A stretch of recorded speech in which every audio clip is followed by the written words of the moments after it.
오늘은 두려워 말라 우리와 함께한 자가 그들과 함께한 자보다 많으니라 이 제목으로 은혜를 나누겠습니다.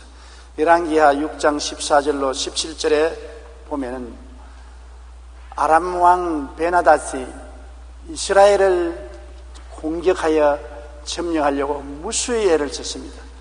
그러나 군 작전을 짜고 난 다음에 보면 꼭 출전하는 곳에 이스라엘 군대가 미리 알고 매복해 있어서 실패하곤 했습니다. 나중에는 왕이 가슴을 치고 통탄을 했습니다. 간부회의에 모여서 우리 가운데 스파이가 있다.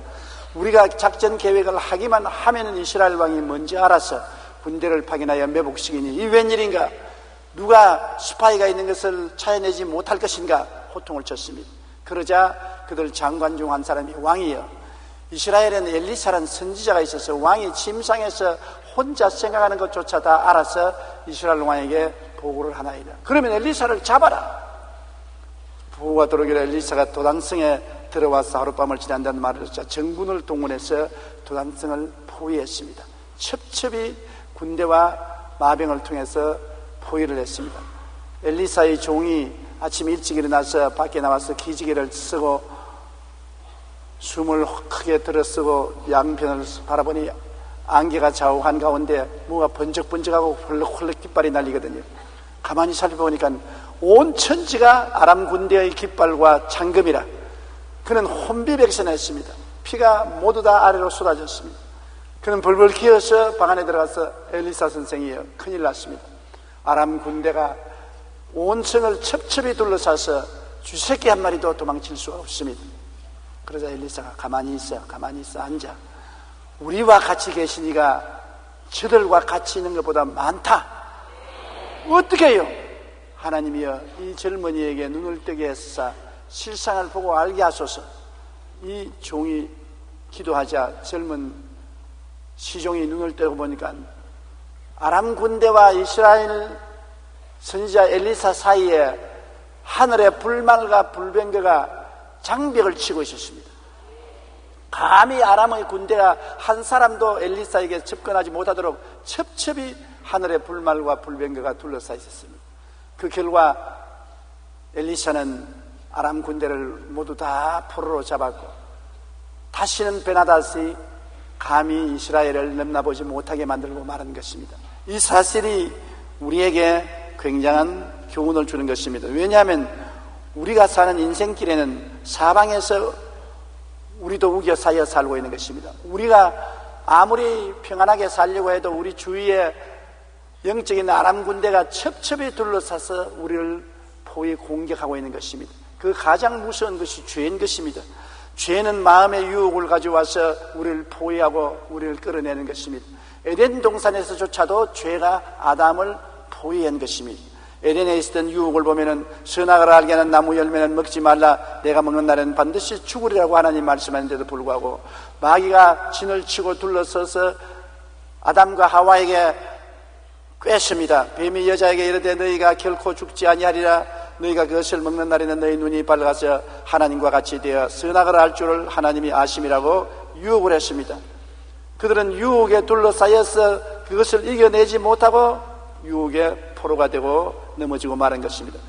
우리 제2의 인류의 조상인 예수님도 유혹에 둘러싸였습니다. 40조 40야 금식하시고 나오실 때 마귀가 예수님을 유혹한 것입니다.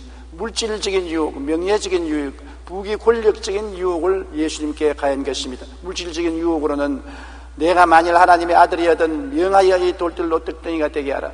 배가 고프니까 만사를 제껴놓고 금강산도 식후경인데 떡덩이를 돌로 만들어 먹고 난 다음에 무슨 일을 하는지 하라고 했는 것입니다. 그것은 하나님보다 식욕을 더 앞세우라는 것입니다. 인간은 이 세상에 살면서 육신의 정욕으로 포위되어 있는 것입니다. 태어날 때부터 육신의 정욕으로 부패하고 포위되어 있어서 아무리 몸부림을 쳐도 벗어날 수가 없는 것입니다. 구약성경에는 163개의 율법을 가지고서 우리에게 이를 지키라고 하는 것입니다. 육신에 부패한 욕심이 얼마나 많기 때문에 163개의 율법으로 우리를 둘러싸놓고 이를 지키라고 하는 것입니다. 불교에서는 남자에게는 227개의 율법을 주어서 우리의 육신의 정욕을 제어하려고 하는 것입니다. 여러분, 사람이 살면서 227개의 율법을 어떻게 지키며 163개의 율법을 어떻게 지킵니까? 그러므로 율법으로서 의롭다함을 얻을 육체가 없습니다. 도무지 인간은 좋은 행위를 해서 선한 행동으로 율법을 지켜서 구원받을 도리가 결코 없을 만큼 육체가 부패로 포위되어 있고 육신이 정욕으로 포위되어 있습니다. 예수님조차도 육신의 정욕으로 포위를 했습니다. 예수께서 대답하여 이르시되 기록되었을 때 사람이 떡으로만 살 것이 아니요 하나님의 입으로부터 나오는 모든 말씀으로 살 것이라 하였느니라 하시니라. 그러자 예수님을 명예욕으로 또다시 유혹했습니다. 성전 꼭대기에 세우고 이르되 내가 만일 하나님의 아들이든 뛰어내려라. 발이 돌에 부딪히지 않고 사푼 내리면 만일 박수를 치고 네가 명예와 영광을 얻을 것이다. 오늘날 명예욕은 무섭습니다. 우리가 세상에 살면서 명예욕의 고통을 안 당하는 사람 아무도 없습니다. 어느 곳에 가나 남보다 내가 칭찬을 받고 인정을 받고 높아지기를 원하는 것은 인지상정인 것입니다. 그러나 예수님을 짓밟고 일어나서 하나님의 영광을 빼앗아서 자기 영광을 삼으라는 유혹에 떨어져서는 안 되는 것입니다. 우리가 다 명예를 구하는 것은 나쁜 것은 아닙니다. 그러나 신앙을 저버리고 명예를 취하면 그는 자멸하고 마는 것입니다. 예수님은 이르시되 또 기록하였으되 주 너희 하나님을 시험하지 말라 하였느니라 하시고 명예욕을 거부했습니다. 그러자 부귀 권력으로 그를 유혹한 것입니다. 천하 만국과 그 영광을 보여 이르되 만일 내게 엎드려 경배하면 이 모든 것을 내게 주리라. 부귀 영화 공명이 얼마나 좋습니까? 높은 지위를 얻고 부를 얻고 공명을 얻는 것 싫어할 사람 아무도 없습니다. 모두 다 잘 먹고 잘 입고 잘 살고 영화를 누리기를 다 원하지요. 그러나 그것이 나쁘단 말은 아닌 것입니다. 그것이 하나님을 앞세우지 아니하고 하나님을 섬기지 않은 부귀영화 공명은 동약이 되고 사멸이 되고 마는 것입니다. 그러므로 예수님은 당장 말씀하시되 사탄아 물러가라. 기록하였으되 주 너희 하나님께 경배하고 다만 그를 섬기라 하였느니라. 그래서 주님은 그를 둘러싼 유혹을 물리친 것입니다. 우리는 유혹의 오염 속에 살고 있습니다. 대기가 지금 배기가스로 오염되어 있지 않습니까? 강물이 오염되고 호수가 오염되고 공기가 오염되는 것처럼 우리 주위에는 모든 도덕적인 오염으로 꽉 들어차 있는 것입니다. 육신의 정욕, 안목의 정욕, 이상 자랑이 오염되어서 우리에게 끊임없이 접전하고 있는 것입니다. 요한 1서 2장 16절에 이 세상에 있는 모든 것이 육신의 정욕과 안목의 정욕과 이생의 자랑이니 다 아버지께로부터 온 것이 아니요 세상으로부터 온 것이라고 말하고 있는 것입니다. 그리고 이 세상에 살면 우리를 답답하게 하는 일이 얼마나 많습니까? 제일 답답하게 하는 것이 가정의 부부 갈등인 것입니다. 부부 간에 갈등이 생기면 해결할 수 없는 어려움이 다가오는 것입니다. 불화가 다가오고 자녀의 방종, 경제적인 어려움, 이러한 가슴을 답답하게 하고 아침에 일어나면 간이 탁탁 내려앉고 가슴이 철렁하는 일들이 항상 있습니다. 이 세상에 사는 사람치고 답답한 일을 안 당하는 사람이 아무도 없는 것입니다. 사는 그 자체가 답답한 일인 것입니다. 마태복음 10장 35절로 36절에 내가 온 것은 사람이 그 아버지와 딸이 어머니와 며느리가 시어머니와 불화하게 하려 함이라. 사람의 원수가 자기 집안 식구리라. 원수가 집안 식구가 되어서 고통을 갖다 줄 때가 있는 것입니다. 우리는 살면서 사회적인 갈등이 얼마나 많습니까? 높은 사람과 낮은 사람의 갈등, 이웃 간의 의견 갈등, 정치적인 갈등, 노사 갈등, 빈부 갈등, 사상 갈등 등 사람 사는 그 자체가 갈등인 것입니다. 지난 4월 5일자 인터넷 신문에는 한국결혼문화연구소에서 이혼자 2,200명을 대상으로 이혼 사유와 결혼 기간을 조사하여 발표했습니다. 일반적으로 결혼 초 4년 이내에는 가족의 갈등이 부부 이혼의 중요 원인이었습니다. 시아버지, 시어머니, 시집 식구들과의 갈등이 이혼의 중요 원인이었고, 결혼 생활 어느 정도 한 이후에 약 8년 이상은 배우자의 부정이 이혼의 가장 큰 원인이라는 것입니다. 그 밖에 60년대는 간통이혼, 2000년대는 경제이혼이라는 말이 나올 정도로 배우자의 경제적인 무능력이나 무절제한 소비생활 등으로 이혼하는 부부가 많았습니다.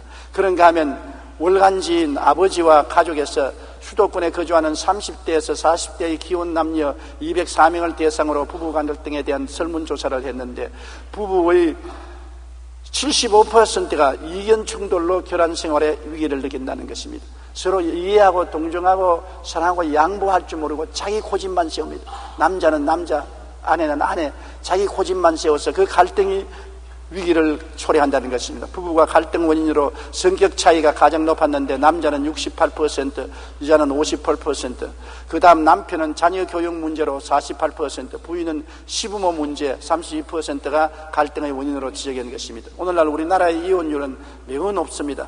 자녀 교육이나 경제적 문제, 부부 갈등의 문제는 우리를 답답하게 하는 일들인 것입니다. 해결책이 없어요.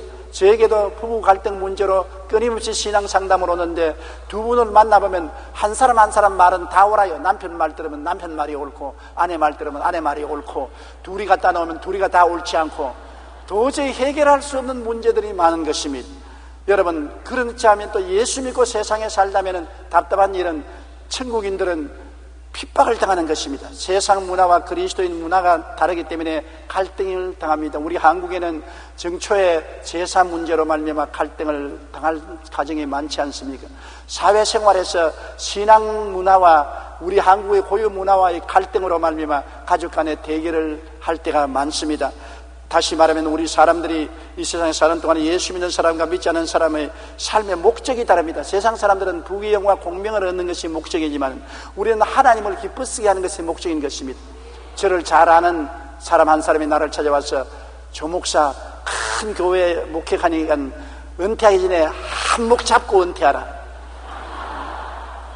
아이고, 어떤 회사도 회장이 은퇴하기 전에는 한 목 잡는데 아이고, 조용기 목사도 한턱 잡아서 우리도 좀 나누어 주고 참 잘 살게 해줘. 도무지 인생의 삶의 목적과 가치가 다릅니다. 내가 그 사람에게 이 사람아, 예수 믿는 것이 있는 것 다 주님께 드리고 하나님 섬기고 손 털고 떠나는 것이 그리스도의 신앙생활이다. 우리의 목적은 하나님을 영화롭게 하고 하나님 나라가 임하게 하는 것이 목적이다. 무슨 말인지 알아듣지 못하고 당신 정신병 들린 것 아니냐? 무슨 말을 그런 말하느냐? 세상의 부귀영화 공명을 누리는 것이 목적이지 하늘나라가 어디 있으며 하나님이 어디 있느냐? 그와 같은 말을 합니다. 삶의 목적이 다르기 때문에 생각이 다르고 말이 다르고 행동이 다른 것입니다. 삶의 가치가 완전히 다르죠. 우리의 가치는 주님을 영화롭게 하고 주님을 기쁘시게 하고 영생 복락을 누리는 것이 우리의 가치지만은 세상 사람은 그렇지 않습니다. 이 세상의 일락을 가치로 삼습니다.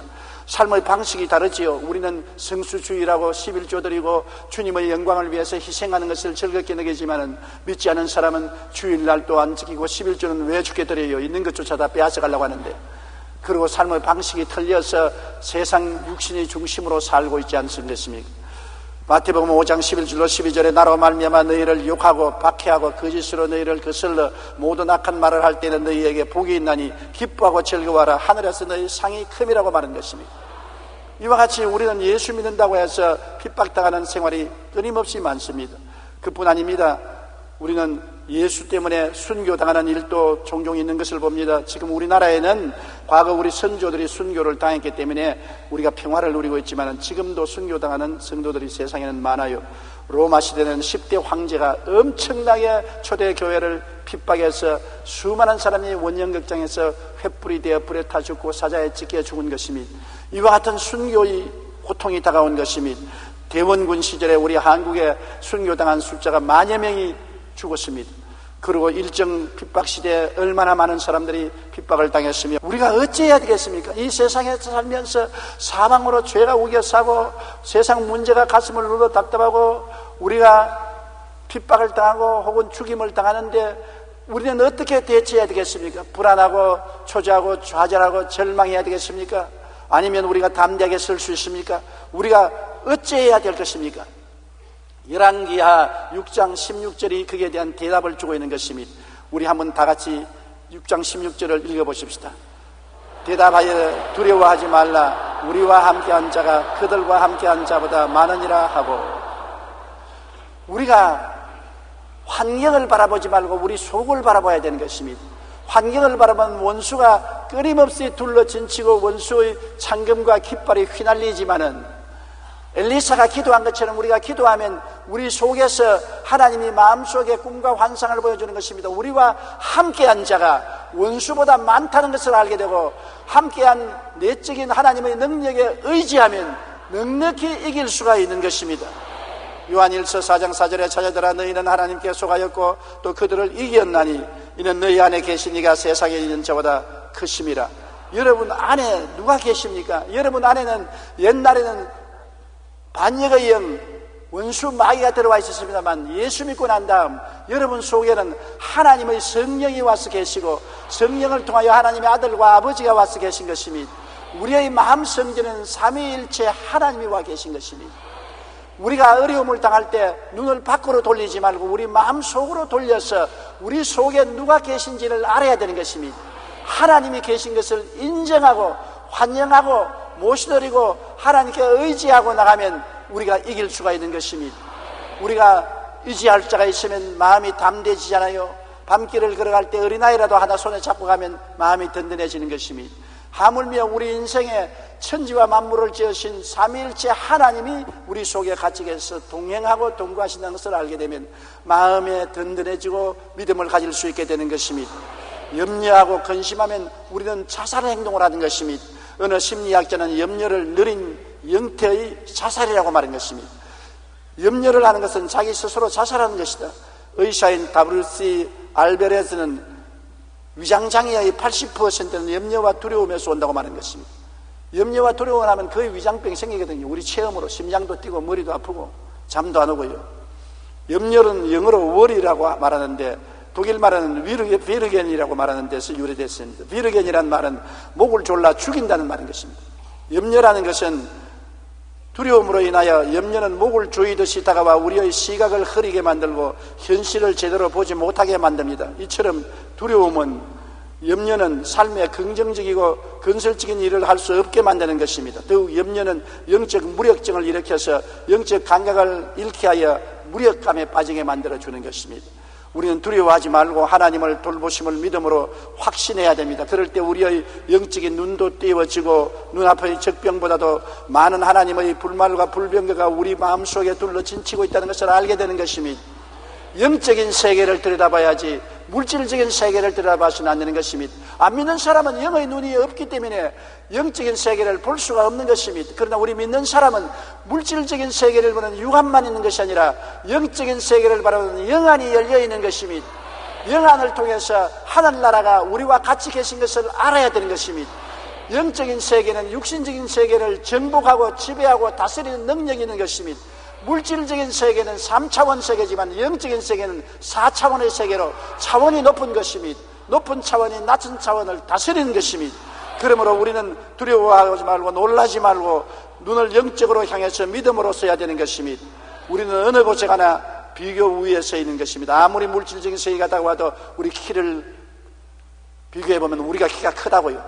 주먹을 물질적인 세계가 주먹을 내밀면 우리가 믿음으로 주먹을 내밀면 우리 주먹이 크다고요. 물질적인 세계가 다가오면 우리가 비교해보면 우리 덩치가 더 크다고요. 물리적인 법칙으로도 큰 자와 작은 자가 부딪히면 작은 자가 물러가는 것입니다. 우리는 이기도록 되어 있는 것입니다. 사방으로 우겨 싸도 쌓이지 않습니다. 왜냐하면 아무리 우겨 쌓여도 우리 덩치가 너무 크기 때문에 우겨 쌓여지지 않습니다. 왜 우리 덩치가 큽니까? 하나님이 우리 속에 계시기 때문에 세상 것으로 우리를 우겨 살 수가 없습니다. 답답한 일을 당해도 낙심하지 않습니다. 아무리 답답해도 하나님이 천지를 지으신 그 능력으로 같이 계심으로 하나님 앞에서 모든 문제는 사라지고 마는 것이기 때문에 답답한 일을 당해도 낙심하지 않습니다. 핍박을 당해도 버림받지 않는 것은 세상이 우리를 핍박해도 천지와 만물을 지으신 하나님이 우리를 품에 품고 계시니 우리가 버림당할 이유가 없는 것입니다. 핍박당할수록 하나님께서 더 사랑하시고 더 품어주시고 더 은혜를 베풀어 주시기 때문인 것입니다. 거꾸러져도 망하지 않습니다. 아무리 망하려고 해도 불사조처럼 도로 일어나는 것이 우리 성도인 것입니다. 죽은 자도 부활하는데 우리 생활과 사업이 죽었어도 하나님은 또 부활시키는 것입니다. 더 낮게 부활시키는 것입니다. 고린도후서 4장 7절에 우리가 이 보배를 질그릇에 가졌으니 이는 심히 큰 능력은 하나님께 있고 우리에게 있지 아니함을 알게 하려 하심이라. 우리가 위대해서 이기는 것이 아니라 심히 큰 하나님께서 우리 속에 와 계심으로 세상 것으로 아무리 둘러싸고 짓밟고 거꾸로 때린다고 하더라도 하늘에 계신 하나님이 우리 속에 계심으로 하나님은 짓밟히지 아니하고 둘러싸이지 아니하고 거꾸로지지 아니하는 능력을 가지고 계신 것이기 때문인 것입니다. 그러므로 우리가 살아갈 길은 영적인 실상을 바라보고 살아야 되는 것입니다. 환경보다 더 크신 하나님을 바라보고 살아야 되는 것입니다. 항상 하나님을 바라보고 사는 우리들이 되어야 되는 것입니다. 하늘을 쳐다보고 살아야 되는 것입니다. 아브라함을 보고 하늘을 들어 별들을 헤아려 보라고 하는 것처럼 하늘을 바라보고 하나님이 주신 약속을 헤아려 보고 살아야 되는 것입니다. 사도행전 17장 24절에 우주와 그 가운데 있는 만물을 지으신 하나님께서는 천지의 주제가 되신다고 말씀한 것입니다. 히브리서 13장 5절로 6절 다 같이 읽어보십시다. 내가 결코 너희를 버리지 아니하고 너희를 떠나지 아니하리라 하셨느니라. 그러므로 우리가 담대히 말하되 주는 나를 돕는 이시니 내가 무서워하지 아니하겠노라. 사람이 내게 어찌하리요. 주님께서 결코 너희를 버리지 아니하고 너희를 떠나지 아니하리라고 하셨으므로 우리가 담대해질 수밖에 없는 것입니다. 어느 선교사의 간증을 제가 읽었는데 불신의 종족들 가운데 복음을 전하러 갔는데 하루는 밤중에 믿지 않는 불신의 종족들이 횃불을 들고 손에 몽둥이와 창금을 들고 이 집을 불태우고 선교사 부부를 죽이려 왔었습니다. 군중들이 모여오는 것을 보고 부부가 엎드려서 하나님께 부르짖어 기도했습니다. 하나님, 우리는 단 둘인데 저 부족들은 때가 많고 횃불을 들고 창금을 들고 오니 우리가 감당할 수 없습니다. 우리를 지켜주셔서 간절히 기도했었습니다. 바깥에서 고함을 치고 꽹과리를 치고 발을 구르고 야단 법석을 하면서도 집에 불을 붙이지 않고 다가오지 못하거든요. 거리를 두고서 야단 법석을 하더니만 일제히 돌아서서 걸어만 나살리려고 도망을 쳤습니다. 아침까지 와도 조용하고 아무도 찾아오지 않고 그걸 지나고 난 다음 1년 동안 선교사들을 감히 공격하거나 욕하지 아니하고 모두 다 친절히 대하고 굽신굽신했습니다. 그 다음 1년이 지난 후 그 추장이 회개를 하고 예수를 믿고 난 다음에 선교사 집에 자꾸 와서 자꾸 두리번 찾거든요. 뭘 찾느냐 그러니까 1년 전에 우리가 여기 왔을 때 이 집을 둘러싸고 있던 그 군병들이 어디 갔습니까? 빛난 옷을 입고 수많은 군인들이 집을 둘러싸고 있는데 우리는 혼비백산했습니다. 군인들이 없는데요. 그 누굴까요? 그래서 그날 이후로 우리는 그 군인들이 어디에서 숙식을 하는가 찾아보려고 스파이를 보내서 아무리 찾아봐도 온데간데 없어서 없었던 것을 하기야 맞기는 맞군요. 그러니까 선교사가 그는 육신의 군대가 아니라 하나님의 천사들이 와서 우리를 보호해 주었다고 말한 것입니다. 그들을 결국 보호해 준 것은 하나님의 천사들이 엘리사를 보호한 같이 보호해 준 것입니다. 오늘날 또 여러분, 우리들은 우리 주변에 하나님의 천사들이 끊임없이 보호한다는 것을 알아야만 되는 것입니다. 우리가 하나님을 피난처로 삼고 그를 의지하면 하나님이 그 사자들을 보내어서 우리의 모든 길에서 우리를 지켜주시는 것입니다. 하나님이 우리를 붙들어 발이 돌에 부딪히지 않게 해주시는 것입니다. 우리는 뱀과 독사를 밟으며 젊은 사자와 뱀을 발로 누를 수 있는 권세를 주신 것입니다. 우리의 자신을 알아야 되는 것입니다. 사람들은 예수를 믿고 난 다음 자기가 어떠한 신분을 가졌는지 이해를 못합니다.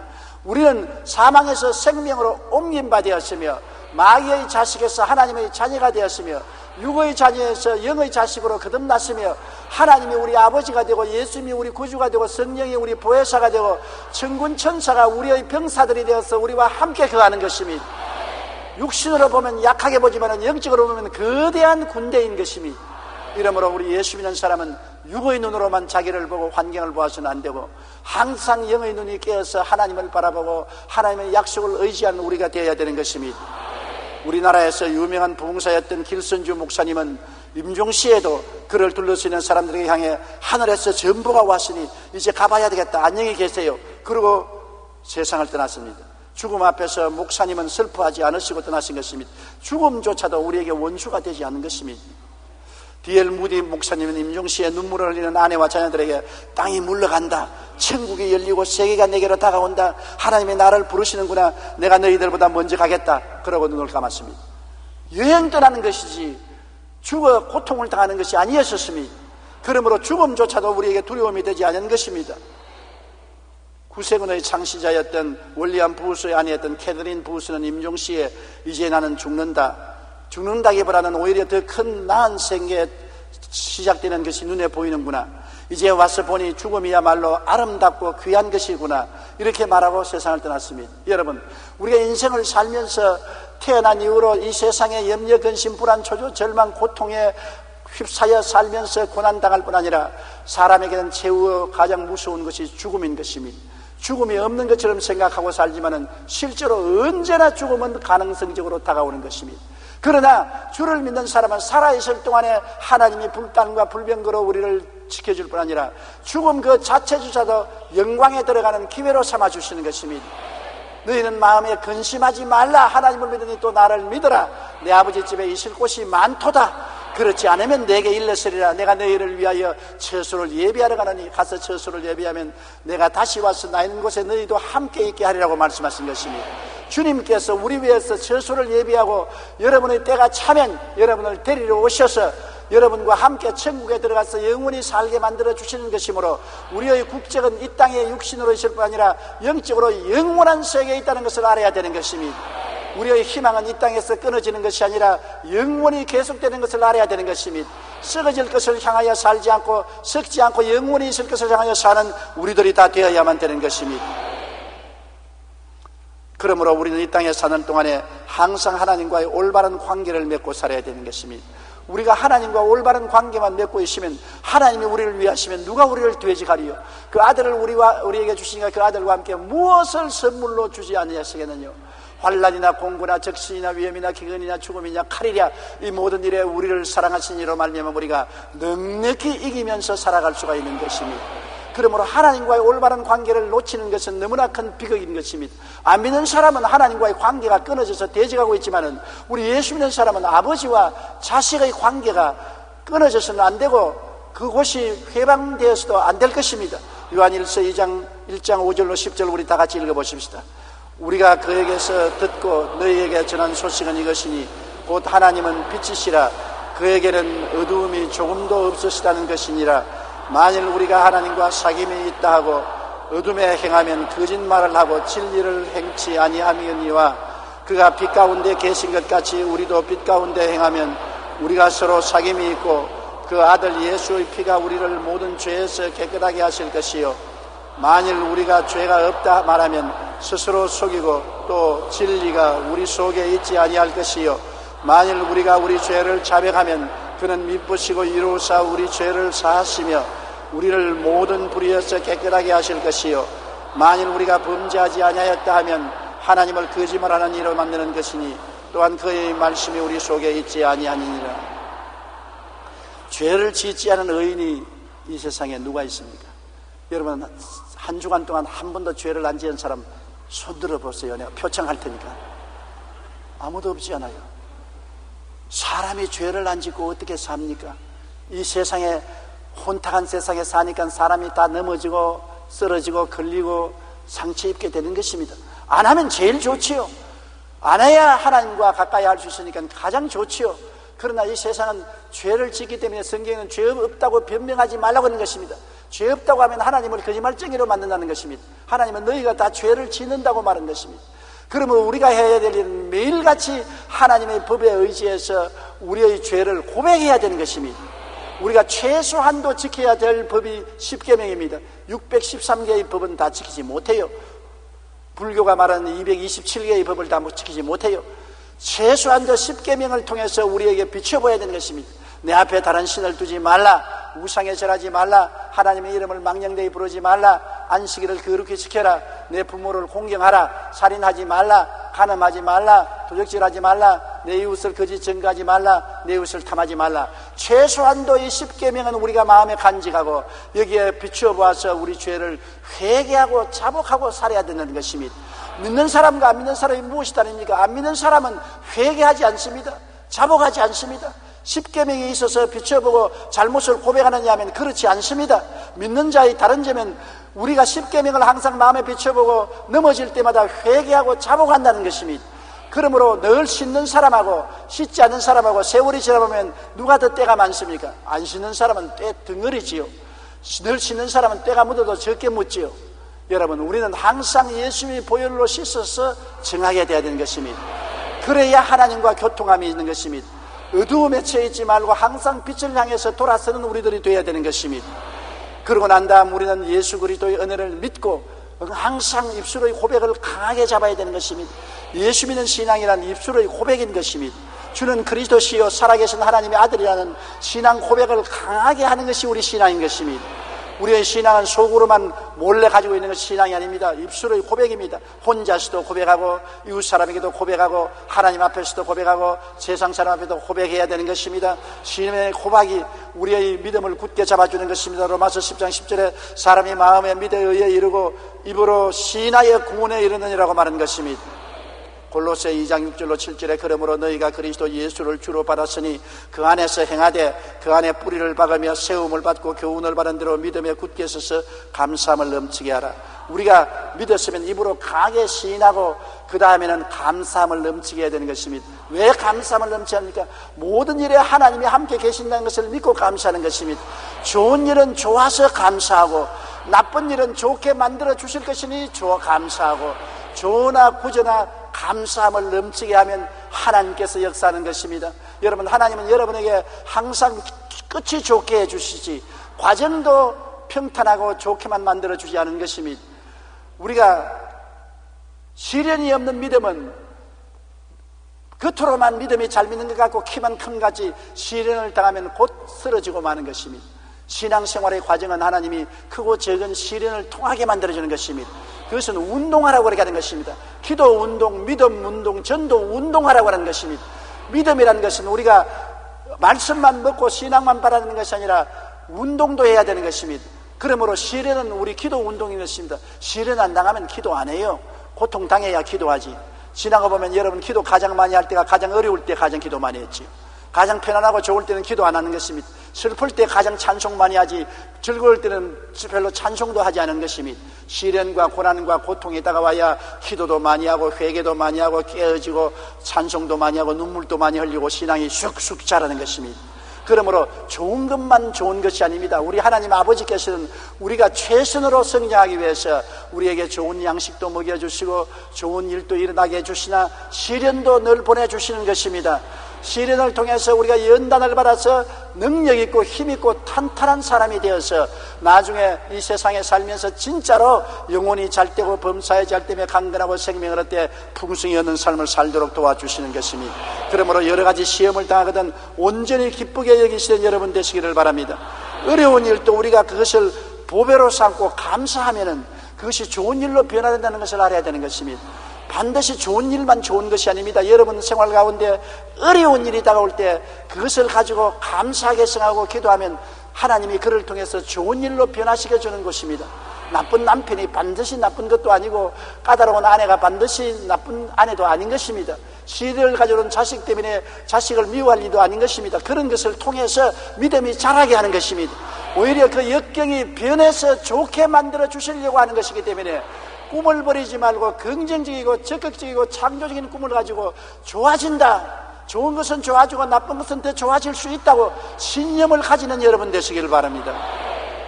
이스라엘은 사해가 있습니다.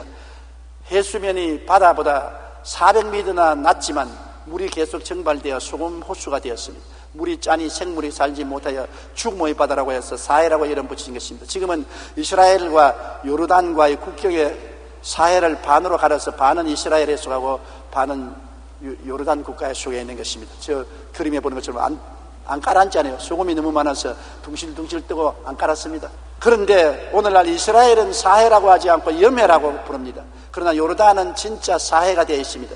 이스라엘 쪽의 사해는 활발하게 개발되어 그 죽음의 바다가 치료 휴양지로 조성되었습니다. 사해는 소금 외에 몸에 좋은 무기질이 녹아있어 각종 피부병 치료에 척효를 발휘하고 있습니다.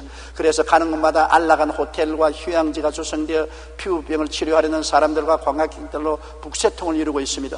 또 사해 남쪽에는 비누 공장, 진흙팩 공장 등 온갖 화학 공장들이 밀집해 있습니다. 플라스틱 원료는 세계 인구가 100년을 쓰고도 남을 만큼 양이 매장되어 있습니다. 또 농약이나 페인트의 원료도 전 세계 소비량의 4분의 1이 사해에 생산됩니다. 이제 사해는 세계 최고의 자연병원, 세계 최대의 화학 공장으로 바뀐 것입니다. 더 이상 죽음의 바다가 아닙니다. 축복의 바다입니다. 그러나 요르단 쪽은 신기할이 많지 방치해 놓고 있어서 말 그대로 죽음의 바다가 되었습니다. 똑같은 사해인데 이스라엘 쪽은 번영의 처소가 되고 마는 것입니다. 요르단 쪽은 문자 그대로 죽음의 바다가 되어 있는 것입니다. 왜 그러냐? 이스라엘은 사해를 받아들였을 때 어떻게 받아들였냐? 주님이 젖과 꿀이 흐르는 땅으로 우리를 인도하시니 이것도 결국은 사해가 아니고 젖과 꿀이 흐르는 땅이다. 이곳에 적과 꿀을 찾아내자. 죽음의 바다에서 적과 꿀을 찾아내니까 온갖 치료약이 다 나왔으며, 온갖 비누공장, 비료공장이 다 나왔으며, 온갖 휴양지가 다 나왔고, 온갖 유용한 물질이 다 나온 게 된 것입니다. 죽음의 바다인 줄 알았는데 들어가서 꿈을 가지고 믿음을 가지고 감사하면서 들여다보니까 복지요 적과 꿀이 흐르는 곳이었습니다.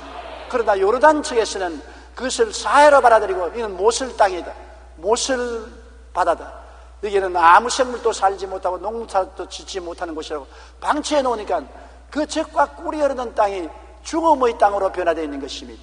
여러분, 우리의 가정이 적과 꿀이 흐르는 가정을 만들 수도 있고 죽음의 가정으로 만들 수도 있는 것입니다. 우리의 삶을 적과 꿀이 흐르는 삶으로 만들 수도 있고 사지로 만들 수 있는 것입니다. 그 모든 것은 우리가 어떻게 바라보고 어떻게 믿고 어떻게 감사하느냐에 달려있는 것입니다. 나는 못한다, 안된다, 할 수 없다, 나는 저주받았다, 패배한다, 그렇게 하면 어느 곳에 가나 이래서나 언제나 죽음의 사지에 있게 되는 것입니다. 그러나 십자가를 바라보고 예수님의 보혈을 의지해서 꿈을 갖고 믿음을 갖고 긍정적이고 적극적인 태도로 감사하면 사해도 축복의 바다가 되어버리고 마는 것입니다. 십자가를 통해서 예수님은 용서와 의와 영광을 퍼부어 주십니다. 거룩함과 성령 충만을 부어 주십니다. 치료와 건강을 넘치게 주시는 것입니다. 아브라함의 복과 현통을 주시는 것입니다. 부활 영생 천국을 주시는 것입니다. 십자가를 통하여 3대 재앙에서 3중 축복을 주셔서 영혼이 잘됨같이 범사에 잘되며 강건하고 생명을 얻되 풍성히 얻게 해주는 것입니다. 눈을 들어 십자가를 바라보고 영적인 세계 속에 사는 여러분 되시기를 주님 이름으로 축원합니다. 우리 예수 믿는 사람은 십자가를 바라보고 사는 사람인 것입니다. 전쟁할 때 보면 본부와 통신이 두절되면 일선에 있는 장병들은 위험에 처하게 됩니다. 지시도 받지 못하고 보급도 끊어집니다. 우리 안에 계시고 하늘에 계신 하나님과 우리의 관계가 확실하면 우리는 두려워할 것이 없습니다. 하나님과 확실한 관계가 있는데 무엇이 두려워할 게 있겠습니까? 로마서 8장 35절로 39절 우리 다 같이 소리내어 읽어보십시다. 누가 우리를 그리스도의 사랑에서 끊으리요?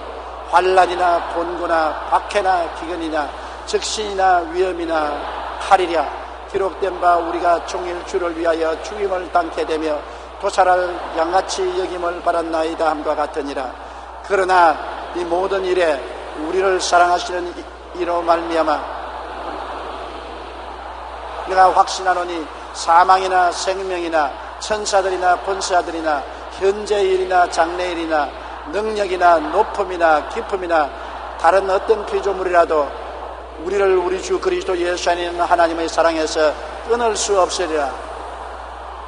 야호!